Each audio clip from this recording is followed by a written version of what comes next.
welcome back to our quick revision series.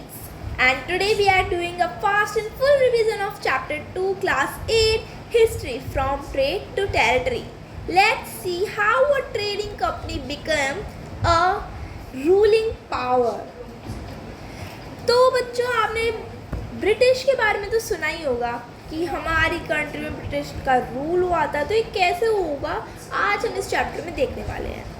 East India company arrives. तो east India company हमारी India में आई थी. कब आई थी? अर्ली 16th सेंचुरी में. 1600 में जो आई थी हमारी ईस्ट इंडिया कंपनी इंडिया में. ईस्ट इंडिया कंपनी पहले इंग्लैंड की है, ये इंग्लैंड में इस्टेब्लिश हुई थी और उन्होंने क्वीन एलिजाबेथ से परमिशन ली थी, चार्टर लिया था एक टाइप का कि हम जहाँ जा रहे हैं, हम ईस्ट में अपनी ट्रेडिंग करने जा रहे हैं, वहाँ और कोई ट्रेडिंग कंपनी ना आ पाए. तो क्वीन एलिजाबेथ ने उनको ये चार्टर दिया था. तो लेकिन उन्हें लगा था कि अब हमें कोई कंपटीशन फेस नहीं करना पड़ेगा क्योंकि और कोई कंपनी नहीं आ सकेगी.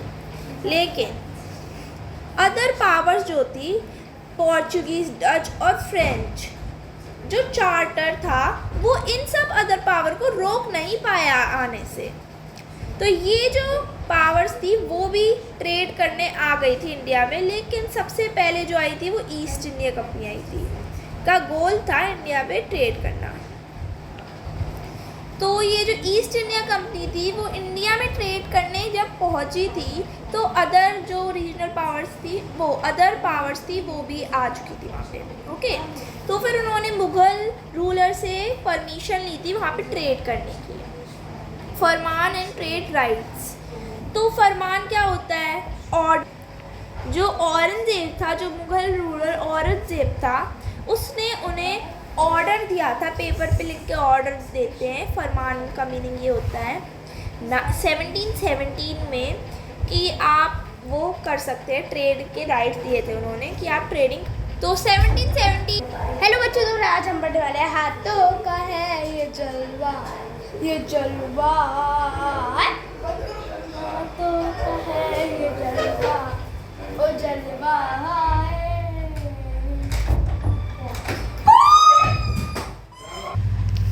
1717 में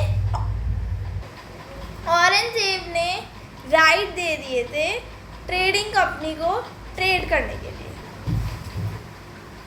बैटल ऑफ प्लासी 1757. तो 1707 वो यहाँ पे दिया नहीं है. 1707 में औरंगजेब की डेथ हुई थी. उसके बाद से वो लास्ट पावरफुल रूलर था. उसके बाद जो मुग़ल रूलर्स थे वो ज़्यादा पावरफुल नहीं थे. तो फिर उसके बाद से जो अदर रीजनल पावर्स थी, जैसे कि ये बंगाल नवाब, बंगाल की जो रीजनल पावर थी और भी रीजनल पावर थी, वो बढ़ावा देने लगी, मतलब वो बढ़ गई.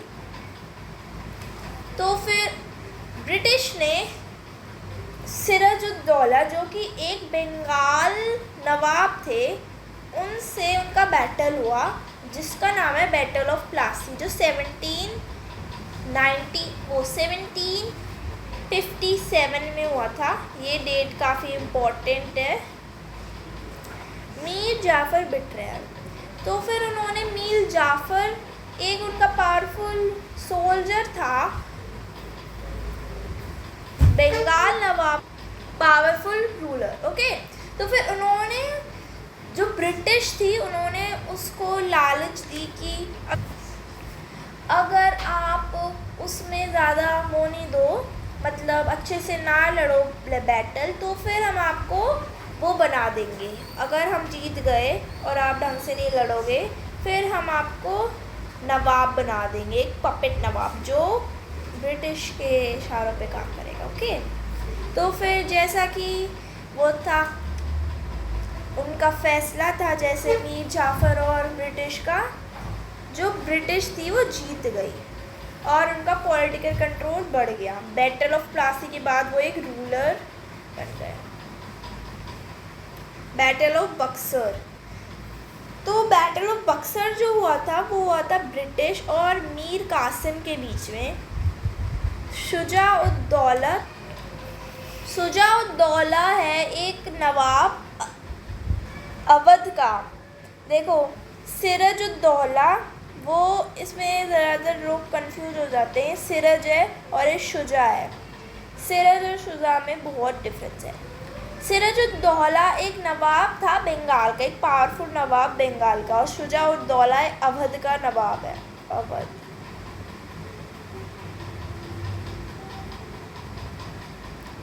शाह आलम के बीच में Shah Alam. The company wins again, जो कंपनी थी वो जीत गई दोबारा से।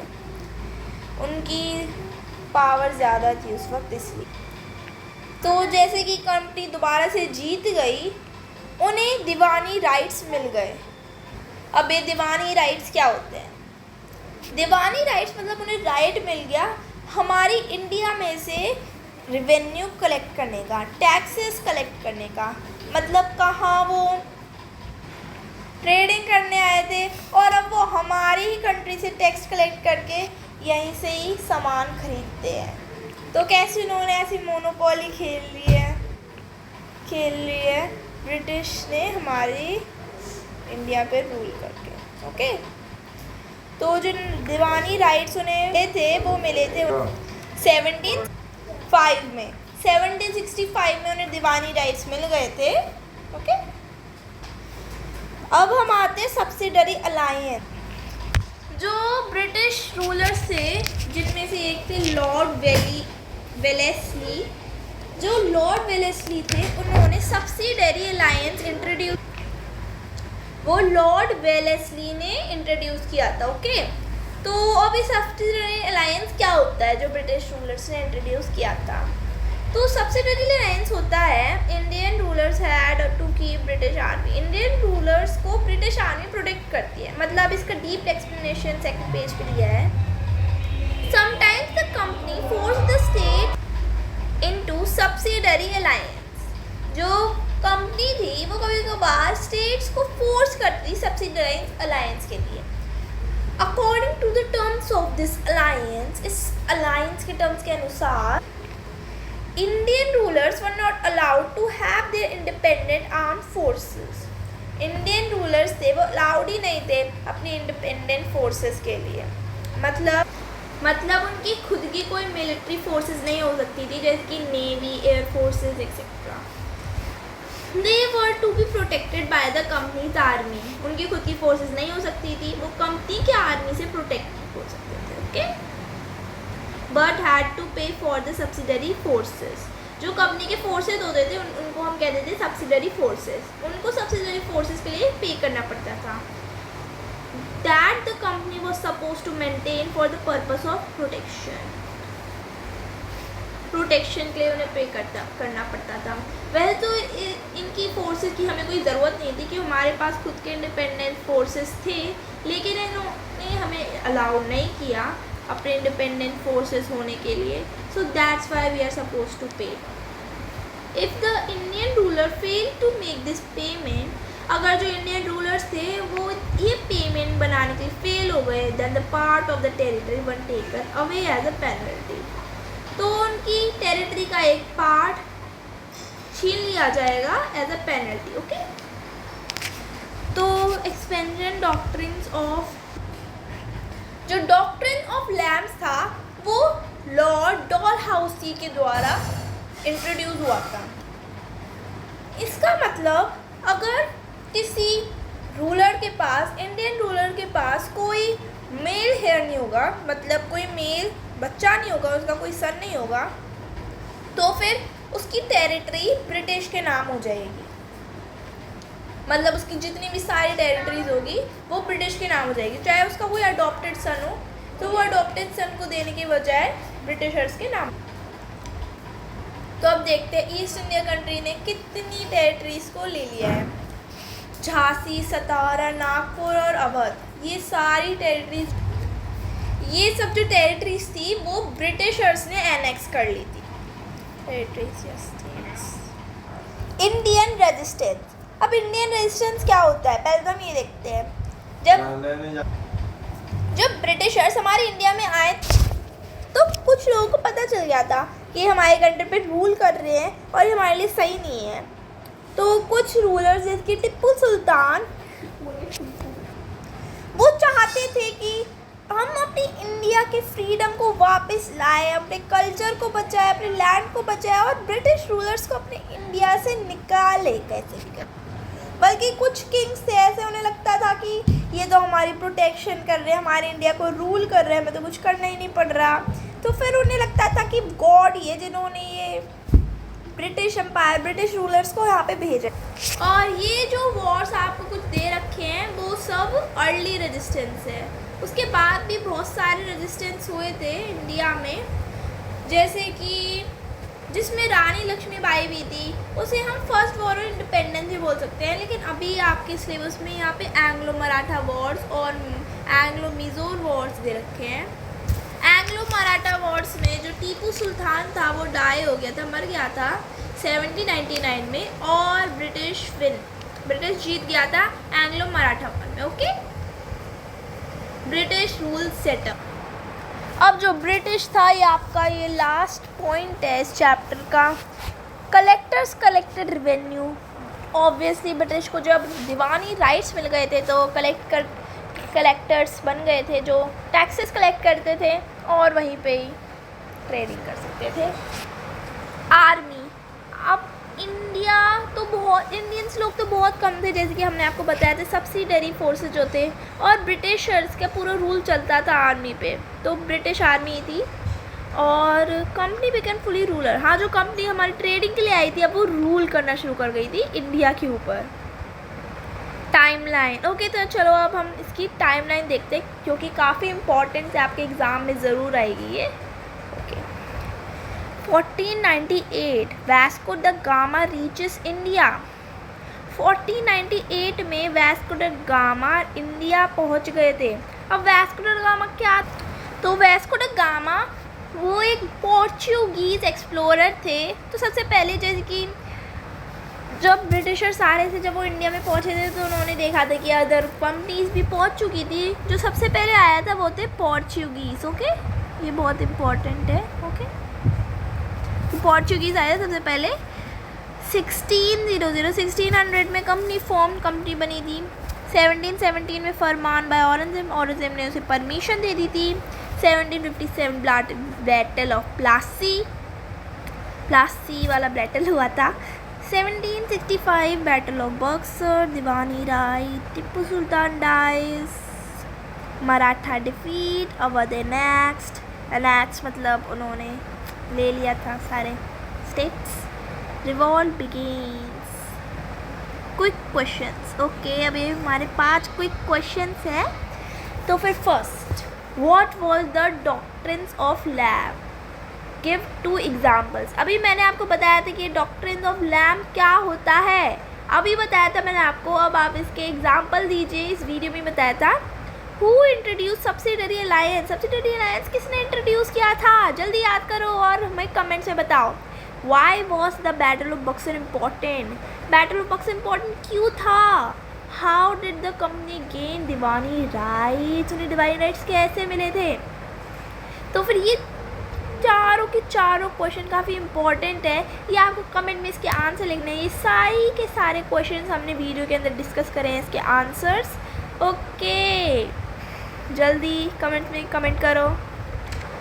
आप चाहे तो वीडियो को पॉज कर लीजिएगा क्योंकि हमें इसी वीडियो में इसके आंसर्स आपको बताने वाली हूँ, क्योंकि मुझे पता है फिर आप कमेंट में करोगे दीदी अब इसका आंसर क्या है, तो फिर मैं आपको बता दूँगी इसी वीडियो में। Okay, thank you for watching this video. This was your rapid revision of chapter 2. Please like, share and subscribe. Comment your score from the quiz. Okay, आपको अपना स्कोर बताना है जो क्विज़ मैंने अभी आपको दिया था। तो फिर उसका क्विज़ का आंसर क्या है मैं अभी आपको बताती हूँ।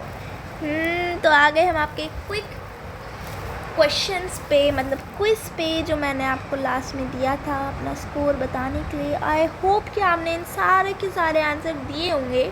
तो मैं आपसे बताती हूँ आंसर। जो डॉक्ट्रिन्स ऑफ लैम था वो क्या बताया था, किन्होंने बनाया था? वो बनाया था लॉर्ड डलहौसी। तो आप ऐसे याद कर सकते हो डॉल का हाउस, Dalhousie, Lord Dalhousie, okay. D से डॉल, डी से डॉल, prince of lapse, okay. Dalhousie ने बनाया था। अब यहाँ पे पूछा है कि what was the doctrines of लैम्प। डॉक्ट्रिन ऑफ लैम्प क्या था? मतलब किसी भी नवाब, किसी भी पावर के आगे कोई बच्चे नहीं होंगे, मतलब बच्चा क्या बेटा नहीं होगा, मेल नहीं होगा सन उनका, या फिर उन्होंने अडॉप्ट किया होगा तो फिर उनको भी नहीं माना जाता। और अगर वो मर गए, बच्चे पैदा होने से अगर पहले वो मर गए, तो फिर उनकी जो सारी प्रॉपर्टी है वो ब्रिटिश एनेक्स कर लेंगे, ओके। और इसके 2 एग्जाम्पल है झांसी,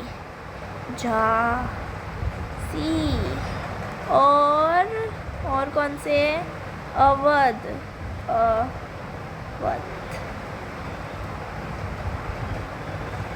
झांसी ऐसे होती है, झांसी किस पे? Okay. Who introduce the subsidiary alliance. तो अब हम आएंगे सब्सिडरी अलायंस पे। पहले तो हम ये देखते हैं सब्सिडरी अलायंस था क्या, याद करो। तो फिर गवर्नमेंट ने, ब्रिटिश गवर्नमेंट थी, उन्होंने मना कर दिया था कि आप अपना खुद का अपना इंडिपेंडेंट आर्मी फोर्सेस नहीं रख सकते थे, है ना। आर्मी फोर्सेस और भी बहुत सारी चीज़ें की नेम पे फोर्सेस, उनकी सारी मिलिट्री फोर्सेस जो थे वो ब्रिटिश थे, मतलब ब्रिटिश ही उन्हें प्रोटेक्ट करेंगे। और इस फोर्सेस को हम कहते थे सब्सिडरी फोर्सेस। और इन फोर्सेस के लिए जो इंडिया थे उन्हें पे करना पड़ता था, और अगर वो पे नहीं कर पाए तो उनकी कोई एज अ पेनल्टी उनकी टेरिटरी छीन ली जाती थी, उनकी टेरिटरी को एनेक्स किया जाता था। इसी अलायंस को हम बोलते थे सब्सिडरी अलायंस। और इसे किसने इंट्रोड्यूस किया था? तो वो है जी लॉर्ड वेलेस्ली, जो कि थे गवर्नर जनरल ऑफ इंडिया उस टाइम पे। उसके बाद गवर्नर जनरल ऑफ इंडिया हो गए थे जिन्होंने डॉक्ट्रिन्स ऑफ लैम्प इंट्रोड्यूस किया था। और वो कौन थे? डॉल हाउसी, यस, वो थे लॉर्ड डॉल हाउसी। उसके बाद जो जनरल गवर्नमेंट था, गवर्नर था, वो लॉर्ड डॉल हाउसी जो हो गया था। पहले लॉर्ड रिचर्ड वेलेस्ली थे, okay. Why was the battle of Buxar important? Battle of Buxar तो बहुत इंपॉर्टेंट था। और क्यों इम्पोर्टेंट था वो मैं आपको बता, क्योंकि यही तो वो बैटल था जिसने दीवानी राइट्स दिलाए थे ब्रिटिशर्स को। तो ब्रिटिशर्स को दीवानी राइट्स बैटल ऑफ बक्सर के बाद ही मिला था, ओके। यहाँ पे लिखा है दीवानी ऑफ बंगाल ग्रांटेड, जो कि 1765 में हुआ था, ओके। और ये तो बैटल था जिसमें 3 बहुत ही मेजर रूलर्स जो हैं शाह आलम, शुजा-उद-दौला और मीर कासिम। मीर कासिम कौन थे? मीर कासिम थे बंगाल नवाब, शुजा-उद-दौला थे अवध नवाब, और शाह आलम एक मुगल एम्पर। अब हम अपने नेक्स्ट क्वेश्चन और लास्ट क्वेश्चन पे आ जाते हैं। How did the company gain the Deewani rights?